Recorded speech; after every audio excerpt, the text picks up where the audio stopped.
কৃষ্ণ কৃষ্ণ শংকৰ গুৰু হৰি ৰাম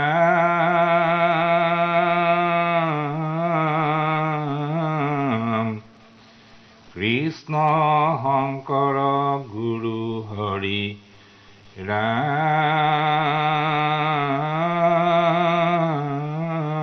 ৰাম ৰাম ৰাম নমো ভগৱতে বাসুদেৱায়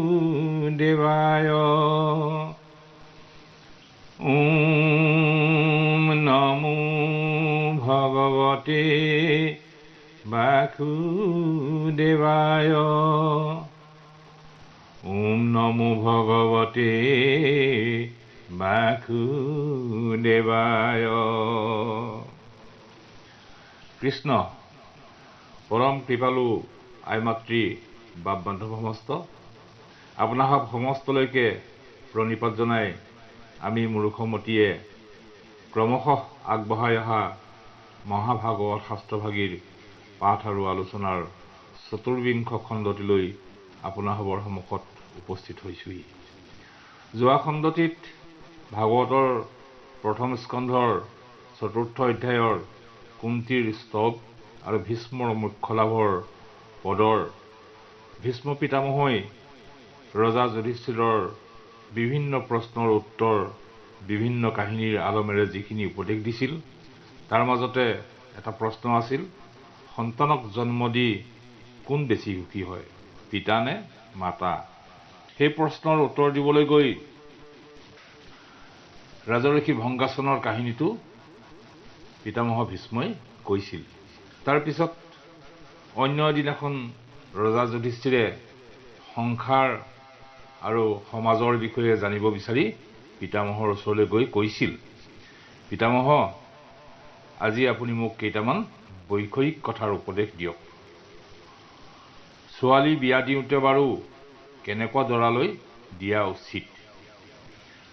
পিতামহ ভীষ্মই ক'লে, যাৰ স্বভাৱ চৰিত্ৰ বিদ্যা বুদ্ধি আৰু কুলমৰ্যাদা ভাল, কাম কাজো প্ৰশংসনীয়, তেনেকুৱা গুণৱান পাত্ৰলৈকে ছোৱালী যাচিব লাগে। এনেধৰণৰ উত্তম বিবাহকে ব্ৰাহ্ম বিবাহ বোলে। তাৰ পাছত তেওঁ বাকীবোৰ বিবাহৰো বৰ্ণনা দিলে।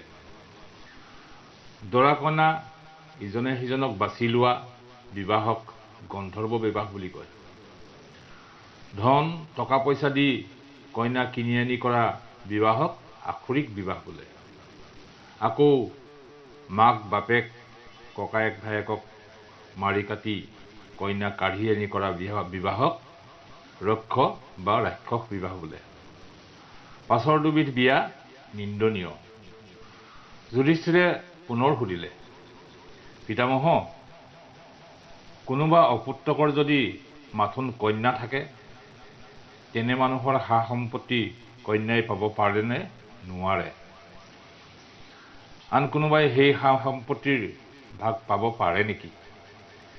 পিতামহ ভীষ্মই উত্তৰ দিলে, কন্যা আৰু পুত্ৰৰ মাজত কোনো ভেদ নাই। তেওঁ পোৱা পৈতৃক সম্পত্তিৰ ওপৰত আৰু কোনেও ভাগ বহুৱাব নোৱাৰে। যৌতুকত পোৱা মাকৰ ধন সোণ মাটি বাৰী আ অলংকাৰৰ ওপৰত কেৱল জীয়েকৰহে অধিকাৰ, সেইবিলাকত পুতেকৰো অধিকাৰ নাই। অপুত্ৰকজনৰ সা সম্পত্তিৰ ওপৰত জীয়ৰীৰ ফালৰ নাতিয়েকো পুত্ৰৰ সমান অধিকাৰী।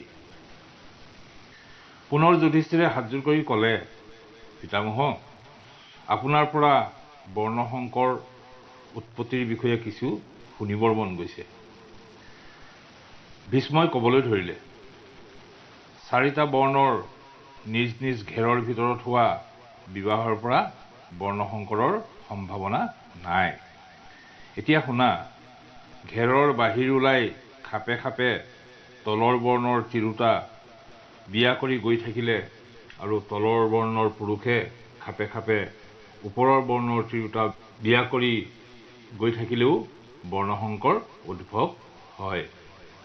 আকৌ বৰ্ণশংকৰৰ পিতাৰ লগত আন বৰ্ণশংকৰ মাতাৰ সংযোগত আৰু বৰ্ণশংকৰ উদ্ভৱ হয়।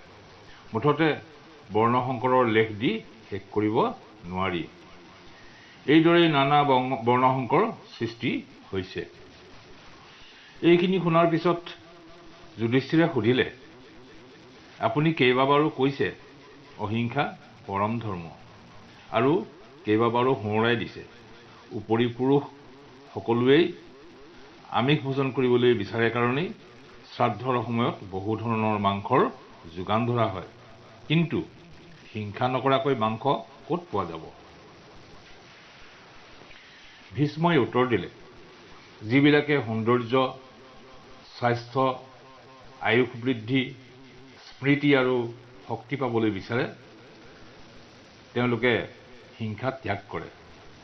যিজনে মাংস ভোজন আৰু পশু হত্যা নকৰে তেওঁ সকলো জীৱৰে মিত্ৰ আৰু বিশ্বাসৰ পাত্ৰ। যিজনে আনৰ মাংস খাই নিজৰ মাংস বঢ়াবলৈ বিচাৰে তেওঁ অতি কষ্ট ভোগ কৰে। আমিষভোজীয়ে মাংস ভোজন ত্যাগ কৰি যি পুণ্য অৰ্জন কৰে তেওঁ বহুবিধ যাগযজ্ঞ কৰিও তাৰ সমান পুণ্য ঘটিব নোৱাৰে। মাংসভোজী নাথাকিলে পশু হত্যাৰো কাৰণ নোপজে। যুধিষ্ঠিৰে আকৌ জানিব বিচাৰিলে, মাংসভোজী মানুহে পিঠা পনা, শাক পাচলি আদিতকৈ মাংস খাবলৈহে বেছি ভাল পায়। মোৰ নিজৰো ধাৰণা মাংসতকৈ জুতি লগা খাদ্য আৰু একোৱেই নাই। গতিকে আপুনি মাংস ভোজন আৰু মাংস বৰ্জনৰ দুখ গুণবোৰ কওকচোন। ভীষ্মই উত্তৰ দিলে, তোমাৰ কথাষাৰ সঁচা। মাংসতকৈ সোৱাদ জুতি লগা খাদ্য একোৱেই নাই। লেৰেলা, নিশকটীয়া আৰু ভাগৰুৱা মানুহৰ কাৰণে মাংসই শ্ৰেষ্ঠ খাদ্য। মাংস ভোজনে তেওঁলোকৰ গাৰ বল সোনকালে বঢ়ায়। কিন্তু যিবোৰ মানুহে এনেয়ে ধাহিমুহি আনৰ গাৰ মাংস খায়, নিজৰ গাৰ মাংস বঢ়ায়, সেইবোৰতকৈ অধৈৰ্য আৰু কোনো নাই। কিন্তু সকলো প্ৰাণীকে দয়াৰ চকুৰে চোৱাতকৈ ডাঙৰ ধৰ্ম একোৱেই নাই। যিবিলাকে এই জনমত পশুৰ মাংস খায়, পাছৰ জনমত সিবিলাকক পশুৱে খায়। মাংস শব্দটোৰ অৰ্থ হ'ল সি মোক খাইছিল, গতিকে তাক ময়ো খাম। এই কথাষাৰ ইংগিত তাতে লুকাই থাকে। ভীষ্মই এইদৰে যুধিষ্ঠিৰক বহুতো বিষয়ৰ নানা উপদেশ দিলে। শ্ৰদ্ধাৰ আইমাতৃ বাপ-বাধ্যসমস্ত কাহিনীৰ পিছত এতিয়া পাঠৰ মাজলৈ যাব বিচাৰিছো। যোৱা খণ্ডটিত এই অধ্যায়টিত ভীষ্মই শৰশয্যাত পৰি থাকিয়েই শ্ৰীকৃষ্ণক উদ্দেশ্যি কৈছিল, হে প্ৰভু, তুমি এই ভকতৰ সুহৃদ আত্মা, তোমাক এটি অনুৰোধ কৰোঁ। মই যেতিয়ালৈকে এই দেহ ত্যাগ নকৰোঁ তেতিয়ালৈকে হে গদাধৰ, তুমি যেন এই চতুৰ্ভুজ ৰূপতে মোক দেখা দি থাকা। এই বুলি কৈ ভীষ্মৰ দুচকুৰ পৰা চকুলো বাগৰি আহিল আৰু একেথিৰে কৃষ্ণলৈ চাই থাকিল। কৃষ্ণয়ো ভীষ্মৰ ভক্তি দেখি ব্যাকুল হৈ উঠিল। ইয়াৰ পাছৰ পদত শংকৰ গুৰুজনাই সমাজৰ লোকসকলক উপদেশ দি কৈছে, পদ শুনা সভাসদ পদ মহাভাগৱত,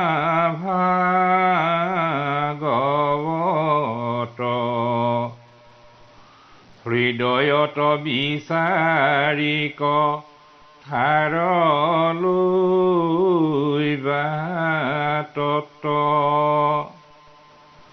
ঐ শাস্ত্ৰত কহে দেৱ এক নাৰায়ণ,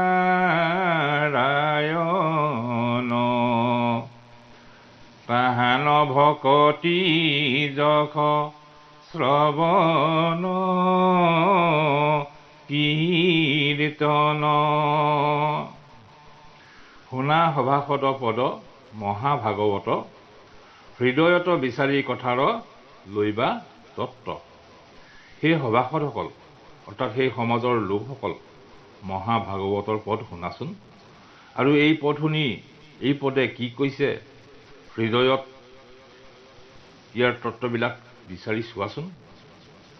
ই শাস্ত্ৰত কহে দেৱ এক নাৰায়ণ তাহান ভকতি যশ শ্ৰৱণ কীৰ্তন। এই মহাভাগৱত শাস্ত্ৰই কয় ভজনীয় দেৱ মানে উপাস্য দেৱ এজনেই, সেইজনেই হ'ল নাৰায়ণ অৰ্থাৎ পৰমেশ্বৰ কৃষ্ণ, যাৰ যশ শ্ৰৱণ আৰু কীৰ্তন কৰিলেই তেওঁ সেই ভক্তিত তুষ্ট হয়। অৰ্থাৎ সেই সভাসদ সকল মানে সমাজৰ লোকসকল মহাভাগৱতৰ পদ শুনাচোন। শুনি ইয়াৰ কথাবিলাকৰ তত্ত্ব হৃদয়ৰে বিচাৰ কৰি চোৱাচোন। এই শাস্ত্ৰই কয় অৰ্থাৎ এই ভাগৱত শাস্ত্ৰই কয় ভজনীয় মানে উপাস্য দেৱ অৰ্থাৎ ঈশ্বৰ কেৱল এজনেই, সেইজনেই হ'ল নাৰায়ণ অৰ্থাৎ পৰমেশ্বৰ কৃষ্ণ, যাৰ যশ শ্ৰৱণ আৰু কীৰ্তন কৰিলেই ঈশ্বৰক ভক্তি কৰা হয় বা ভক্তিৰ ফল পোৱা যায়। ৰাম আকয়ে কহৰণ নিশ্চয় চিত্ত কৰি অয়াতি অপ্ৰয়াসতে যাতনা তাপতৰি কৃষ্ণৰ সেৱাত কিছু নাহিকে ভাগৰ নাম মাত্ৰ লৈলে তৰি সংসাৰ সাগৰ। আকৌ এক শৰণ নিশ্চয় চিত্ত কৰি আতি অপ্ৰয়াসতে যাতনা তাপ তৰি। এওঁতেই চিত্তত একমাত্ৰ শৰণ ললে অতি অপ্ৰয়াসে মানে অতি সহজতে যাতনা তাপ অৰ্থাৎ জীৱনত হোৱা বিপদ বিঘিনি ৰোগ ভোগ মনৰ কষ্ট আদিৰ পৰা উদ্ধাৰ পাব পাৰি। কৃষ্ণৰ সেৱাত কিছু নাহিকে ভাগৰ নাম মাত্ৰ লৈলে তৰি সংসাৰ সাগৰ। কৃষ্ণৰ সেৱাত মানে কৃষ্ণৰ ভজনত বা উপাসনা কৰাত কোনো ভাগৰ নালাগে, অৰ্থাৎ কৃষ্ণ সেৱা কৰিবলৈ কোনো ভাগৰ লগা কৰ্ম কৰিব নালাগে। যেনেকৈ আনবিলাক দেৱৰ সেৱা কৰিবলৈ হলে যজ্ঞ পূজাৰ অনুষ্ঠান আয়োজন কৰি দেহাৰ কষ্ট কৰিব লাগে। কৃষ্ণৰ সেৱাত কেৱল নিজে কীৰ্তন কৰিলেই বা কৃষ্ণৰ নাম উচ্চাৰণ কৰিলেই বা সুবিধা পালে শ্ৰৱণ কৰিলেই হ'ল, আৰু এই শ্ৰৱণ কীৰ্তনেই সংসাৰ সাগৰ পাৰ হ'ব পাৰি। অৰ্থাৎ কৃষ্ণতে চিত্ত স্থিৰ কৰি শৰণ ললে তেওঁৰ কৃপাতেই সংসাৰৰ দুখ কষ্ট ৰোগ ভোগ ব্যাধিৰ পৰা সহজেই উদ্ধাৰ পাব পাৰি। আৰু প্ৰভু কৃষ্ণৰ সেৱাত কোনো কষ্ট কৰিব নালাগে, কেৱল তেওঁৰ নাম ললেই সংসাৰ সাগৰ সুকলমে পাৰ হ'ব পাৰি। ৰাম কৃষ্ণে মোৰ আত্মা কৃষ্ণে সুহৃদ নিশ্চয় কৃষ্ণে কেশে পাইলে অনু মাতৃ নাহি ভয় অয়েহি তত্ত্ব জানৈ যিটো সেহি মহাজ্ঞানী সেহি মহাগুৰু সেহি জন চক্ৰপাণি।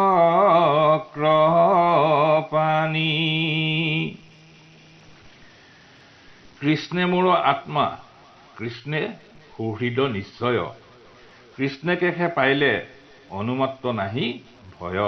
অৰ্থাৎ কৃষ্ণই মোৰ আত্মা কৃষ্ণই মোৰ সুহৃদ আৰু কৃষ্ণক পালেই মোৰ অনুমাত্ৰও ভয় নাই। এহি তত্ত্ব জানৈ যিটো সেহি মহাজ্ঞানী সেহি মহাগুৰু সেহি জন চক্ৰপাণি। এইজনেই মোৰ মহাগুৰু এইজনেই চক্ৰপাণি বুলি এই তত্ত্ব যিজনে জানে তেওঁই মহাজ্ঞানী। অৰ্থাৎ কৃষ্ণই মোৰ আত্মা, কৃষ্ণই মোৰ সুহৃদ। এইজন চক্ৰপাণিয়েই মোৰ মহাগুৰু আৰু কৃষ্ণক পালেই মোৰ একোলৈকে ভয় নাই। এই তত্ত্ব যিজনে জানে তেওঁই মহাজ্ঞানী। এ ৰাম হেন জানি ভকতিত কৰিও বিশ্বাস, অথিৰ জীৱন ধন জনগৃহ বাস, খনিকতে নথাকৈ মেঘৰ যেন ছদ্ম, তাৰ অৰ্থে নেৰিবা কৃষ্ণৰ পাদ পদ্ম। হেন জানি ভকতিত কৰিও বিশ্বাস, অথিৰ জীৱন ধন জন গৃহ বাস। অৰ্থাৎ কৃষ্ণৰ নাম লৈ কৃষ্ণক ভকতি কৰিলে কৃষ্ণই যে ভক্তি কৰাজনক সংসাৰ সাগৰৰ দুখ কষ্টৰ পৰা উদ্ধাৰ কৰে, সেইকাৰণে কৃষ্ণ ভকতিক বিশ্বাস কৰা। আৰু জীৱন ধন জন, জীৱন মানে নিজৰ জীৱনৰ কথা কোৱা হৈছে, ধন মানে টকা পইচা সম্পত্তিৰ কথা কৈছে, আৰু জন মানে পুত্ৰ ভাৰ্যা সতী সন্ততিৰ কথা কোৱা হৈছে, আৰু গৃহবাস এই সকলোবোৰ অথিৰ মানে স্থিৰেৰে নাথাকে, ই ক্ষয় হবই। খনিকতে নথাকৈ মেঘৰ যেন ছদ্ম, তাৰ অৰ্থে নেৰিবা কৃষ্ণৰ পাদ পদ্ম। অৰ্থাৎ এইবিলাক খন্তেকতে নাইকিয়া হৈ যাব পাৰে, যেনেকৈ আকাশত থকা মেঘৰ চবকাটো একে ঠাইতে নাথাকে, এই দেখিলে এই নাই আঁতৰি গ'ল, যেন ছদ্মহে কৰিলে। সেইকাৰণে সেই অথিৰ অৰ্থাৎ স্থিৰ নোহোৱা বস্তুক লৈ ব্যস্ত থাকি কৃষ্ণৰ পদুমৰ নিচিনা মানে পদুমৰ সদৃশ পদযুগলক সেৱা কৰিব নেৰিবা। অৰ্থাৎ কৃষ্ণৰ নাম লৈ কৃষ্ণত ভকতি কৰিলে কৃষ্ণই যে ভকতি কৰাজনক সংসাৰৰ সকলো বিপদ বিঘিনিৰ পৰা উদ্ধাৰ কৰে, সেইকাৰণে কৃষ্ণৰ ভকতি বিশ্বাস কৰিব কৈছে। আৰু ধন জন জীৱন গৃহবাসৰ সুখ যে অথিৰ বা খন্তিকীয়া, মেঘৰ ছাঁ যেনেকৈ ছদ্মৰূপী এই আছে এই নাই, সেয়ে এই খন্তিকীয়া বস্তুবিলাকতে ব্যস্ত থাকি কৃষ্ণৰ পদুম সদৃশ পদযুগল নেৰিবলৈ কৈছে। কালয় জগৰে গিলে তিলেকে মৰণ, কৃষ্ণৰ চৰণে লৈও সতৰে শৰণ, কৃষ্ণৰ কিংকৰে কহে ইহে তত্ত্বসাৰ, বোলা ৰাম ৰাম শোক পুৰুষ উদ্ধাৰ। কাল অজগৰে গিলে তিলেকে মৰণ, কৃষ্ণৰ চৰণে লৈও সত্তৰে শৰণ। কাল অজগৰে মানে সময়ক অজগৰ সাপৰ লগত ৰিজোৱা হৈছে বা তুলনা কৰা হৈছে। অজগৰ সাপে যেনেকৈ লাহে লাহে এফালৰ পৰা গিলি আহে, ঠিক সেইদৰে সময় নামৰ অজগৰটোৱেও আমাৰ জীৱনটো মানে আয়ুসটো এফালৰ পৰা গিলি গৈছে। যেনে জন্ম হৈয়ে এটা দিন পাৰ হোৱা মানে সেই দিনটো অজগৰৰূপী কালটোৱে পেটলৈ সুমুৱাই লৈ যোৱাৰ দৰে হ'ল। সেইদৰে শিশু কিশোৰ যৌৱনকালটো আটাইবোৰ সময়ৰ অজগৰে গিলি পেলালে। আনফালেদি কৃষ্ণই হৈছে কাল। ভীষ্মই হৰসজ্যাৰ পৰাই কৃষ্ণলৈ আঙুলিটোৱাই সকলোকে পৰিচয় কৰাই দিওঁতে কৈছিল, এই যে কৃষ্ণ এওঁকেই সকলোৱে কাল বুলি জানিবা, এওঁৱেই সৃষ্টি আৰু পালন কৰোতা, এওঁক পুতি ব্ৰহ্মাণ্ডৰ হৰি মানে মহাহৰি। গতিকে এই কৃষ্ণৰ চৰণতে সেই সমাজৰ লোকসকল তোমালোকে তৎক্ষণাৎ শৰণ লোৱা, মানে আশ্ৰয় লোৱা। আশ্ৰিতজনক আশ্ৰয় দিয়াজনে কোনোদিনে বিপদত পৰিব নিদিয়ে। কৃষ্ণৰ কিংকৰে কহে ইহে তত্ত্বসাৰ, বোলা ৰাম ৰাম শৌক পুৰুষ উদ্ধাৰ। কৃষ্ণৰ কিংকৰ মানে শংকৰ গুৰুৱে নিজকে কৃষ্ণৰ চাকৰ বা দাস বুলি কৈছে।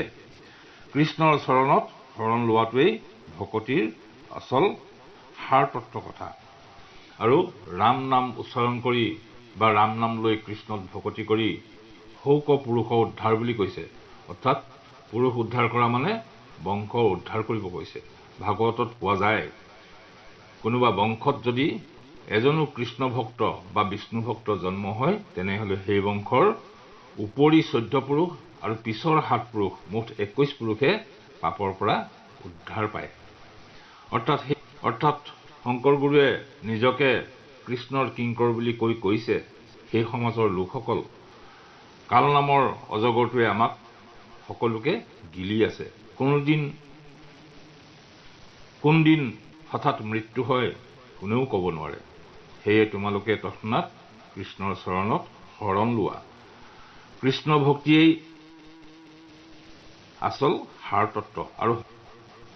আৰু সকলোৱে ৰাম ৰাম বুলি কৃষ্ণৰ নাম লৈ নিজৰ বংশ উদ্ধাৰ কৰা। কৃষ্ণ।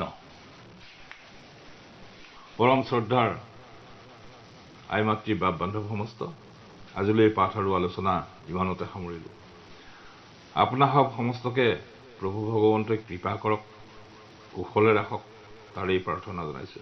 কৃষ্ণ। বা হৰি, বা ৰাম কৃষ্ণ।